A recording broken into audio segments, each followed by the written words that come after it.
नमस्कार। आज हम कुछ खास दस्तावेजों और लेखों पर बात करने वाले हैं। ये घटना से जुड़े हैं जिसे काफी लोग, खासकर मीडिया में, बेल्ट कांड के नाम से जानते हैं। जी। हमारा फोकस रहेगा नदवा प्राथमिक विद्यालय के प्रधानाध्यापक ब्रिजेंद्र वर्मा पर और उनके साथ जो कुछ हुआ, कम से कम जैसा इन पेपर्स में बताया गया है। हाँ, ये दस्तावेजें एक नजरिया पेश करते हैं कि शायद कथित तौर पर उन्हें फंसाने की कोशिश हुई। बिल्कुल। तो चलिए देखते हैं कि इन स्रोतों में क्या जानकारी है, ये घटनाक्रम कैसे सामने आया, परत दर परत समझने की कोशिश करते हैं। शुरुआत में ही एक दिलचस्प बात कही गई है इन पेपर्स में। ऐसा लगता है कि प्रिंसिपल ब्रिजेंद्र वर्मा को टारगेट करने का एक सिलसिला सा शुरू हुआ। अच्छा।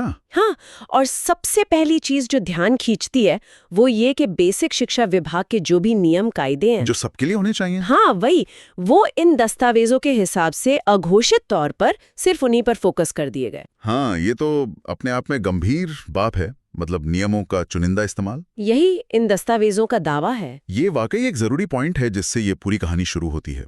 अगर नियम किसी एक व्यक्ति पर ही केंद्रित हो जाएं, तो फिर निष्पक्षता पर सवाल तो उठता ही है। बिल्कुल। और इसी सिलसिले में जानकारी के मुताबिक एक व्यक्ति का जिक्र है, फूलचंद्र। हाँ, फूलचंद्र। इन्हीं के जरिए वो IGRS पर शिकायत डाली गई थी। IGRS, हाँ, इंटीग्रेटेड ग्रीवेंस रिड्रेसल सिस्टम, जो सरकारी शिकायत निवारण मंच है। जी बिल्कुल। और शिकायत किस बारे में थी वो भी काफी खास है, कंपोजिट ग्रांट के हिसाब किताब को लेकर। अच्छा, जो स्कूलों को सालाना मिलती है छोटी मोटी मरम्मत रख रखाव के लिए। हाँ बिल्कुल वही। तो जब प्रिंसिपल वर्मा से इसका हिसाब मांगा गया तो इन लेखों में लिखा है कि उन्होंने फौरन बिना देरी किए पूरा हिसाब विभाग को दे दिया। पहली जो जांच हुई उसमें वो खरे उतरे, ऐसा कह सकते हैं। हाँ, ऐसा ही लगता है। कम से कम इन स्रोतों के हिसाब से तो यही है। लेकिन अक्सर ऐसे मामलों में होता है जहां एक पैटर्न सा दिखे, बात वहीं लुकती नहीं है। अच्छा। इन दस्तावेजों से पता चलता है कि वो ग्रांट का हिसाब देने के बाद मामले को और खींचा गया। कैसे? इस बार उनसे पिछले 10 साल का हिसाब मांग लिया गया। 10 साल का? ये थोड़ा अजीब नहीं लगता? हाल का हिसाब तो ठीक पाया गया था। हाँ, यही बात है। 10 साल का हिसाब मांगना थोड़ा असामान्य तो लगता है। 10 साल का हिसाब, ये तो बहुत बड़ी बात है किसी भी स्कूल के लिए, खासकर प्राइमरी स्कूल के लिए। 10 साल पुराने रिकॉर्ड निकालना, उन्हें ठीक से पेश करना बहुत मुश्किल काम है। बहुत समय और मेहनत लगती है। और सिर्फ समय मेहनत नहीं, उस व्यक्ति पर दबाव भी तो बनता है जिससे मांगा जा रहा हो। बिल्कुल। लेकिन यहाँ कहानी में एक और मोड़ है। जो जानकारी है उसके हिसाब से प्रिंसिपल वर्मा ने ये चुनौती भी स्वीकार कर ली। उन्होंने 10 साल का हिसाब देने के लिए हाँ कर दी। और सिर्फ हाँ नहीं कि उन्होंने कथित तौर पर पूरे 10 साल का जो भी हिसाब किताब था वो अधिकारियों को सौंप भी दिया। कमाल है ये तो। या तो उनका आत्मविश्वास दिखाता है या फिर उनकी रिकॉर्ड कीपिंग बहुत अच्छी थी। शायद दोनों ही बातें हों। इन स्रोतों में इस बात का जिक्र करते हुए खास लाइन इस्तेमाल की गई है कि वे हर चक्रव्यूह को भेद कर बेदाग साबित हुए। चक्रव्यूह? हाँ, चक्रव्यूह। ये शब्द काफी नाटकीय है और साफ इशारा करता है कि इन दस्तावेजों के लेखक इसे वर्मा को फंसाने की साजिश मान रहे थे, एक जाल जैसा। और जिससे वो सफलतापूर्वक निकल आए, ऐसा उनका मानना है। जी। तो चक्रव्यूह शब्द का इस्तेमाल ही अपने आप में काफी कुछ कह देता है।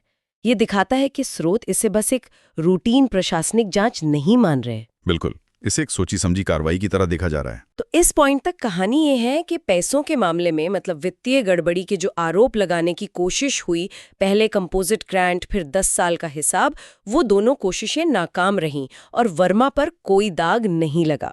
कम से कम इन स्रोतों के अनुसार तो यही तस्वीर बनती है। हाँ? और यहीं से घटनाक्रम एक बिल्कुल नया और कह सकते हैं कि अप्रत्याशित मोड़ लेता है। अच्छा, वित्तीय मामलों के बाद? हाँ, जैसा इन दस्तावेजों में आगे लिखा है, जब पैसों वाले मामलों में कुछ हाथ नहीं लगा तो फिर फोकस किसी और ही चीज पर शिफ्ट कर दिया गया। ये पैटर्न भी ध्यान देने लायक है। क्या ये आरोपों की दिशा बदलने जैसा था? स्रोतों का लहजा तो कुछ ऐसा ही बताता है कि जब एक तरीका काम नहीं आया तो दूसरा अपनाया गया। और ये नया आरोप क्या था? ये भी पिछले आरोपों से एकदम अलग था। हाँ, बिल्कुल अलग। इस बार का कथित अपराध था किसी शिक्षक संगठन के व्हाट्सएप ग्रुप पर कोई नोटिस डालना। व्हाट्सएप ग्रुप पर नोटिस? हाँ, जरा सोचिए, कहाँ वो वित्तीय गड़बड़ी जैसे गंभीर आरोप और कहाँ एक व्हाट्सएप ग्रुप पर मैसेज पोस्ट करना। ये तो तुलना में काफी हल्का मामला लगता है। बिल्कुल, और दस्तावेज भी इसे कथित अपराध ही कह रहे हैं, जैसे वो खुद भी इसकी गंभीरता पर सवाल उठा रहे हों। ये अंतर महत्वपूर्ण है। एक तरफ 10 साल के फाइनेंशियल रिकॉर्ड्स की जांच, दूसरी तरफ एक व्हाट्सएप मैसेज। और फिर भी इसी व्हाट्सएप मैसेज वाले मुद्दे पर उन्हें अपना पक्ष रखने के लिए 23 तारीख को ऑफिस बुलाया गया, सुनवाई के लिए। एक व्हाट्सएप मैसेज के लिए औपचारिक सुनवाई, ये भी थोड़ा अजीब लगता है। हाँ, है तो। इन पेपर्स के मुताबिक इसी सुनवाई के दौरान ही दोनों पक्षों में कहासुनी हो गई। अच्छा, इसी मीटिंग में? जी। और इसी कहासुनी से वो घटना हुई जिसे बाद में बेल्ट कांड कहा गया। बिल्कुल। तो अगर हम इन सभी घटनाओं को एक लाइन में रखें, जैसा इन स्रोतों में दिया है, तो एक क्रम बनता है। हाँ, क्या क्रम बनता है? पहला, नियमों का चुनिंदा इस्तेमाल का आरोप सिर्फ वर्मा पर। ठीक। दूसरा, कंपोजिट ग्रांट का हिसाब मांगा गया, जो उन्होंने दे दिया।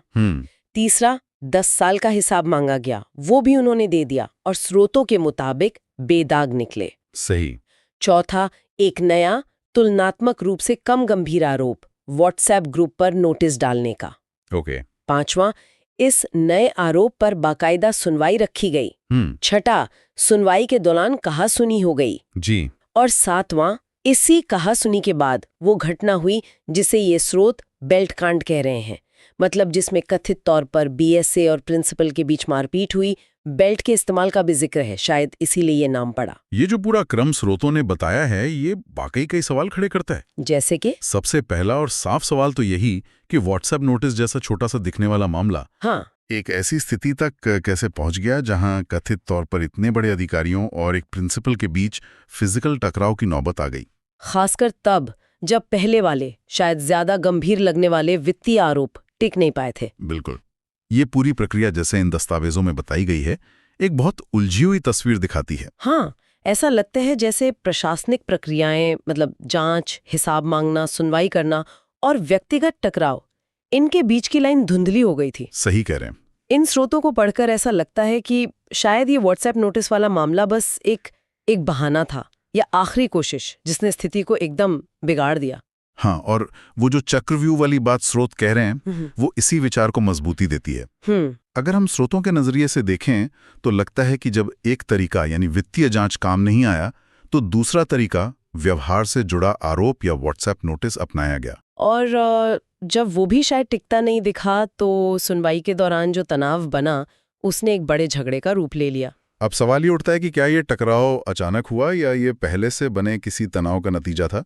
स्रोत तो दूसरी तरफ इशारा कर रहे हैं। इन लेखों में इस बात पर भी जोर है कि प्रिंसिपल वर्मा शिक्षक राजनीति में भी एक्टिव थे। अच्छा, ये भी एक एंगल है। हाँ, और शायद उनकी ये सक्रियता भी कुछ लोगों को पसंद नहीं आ रही थी।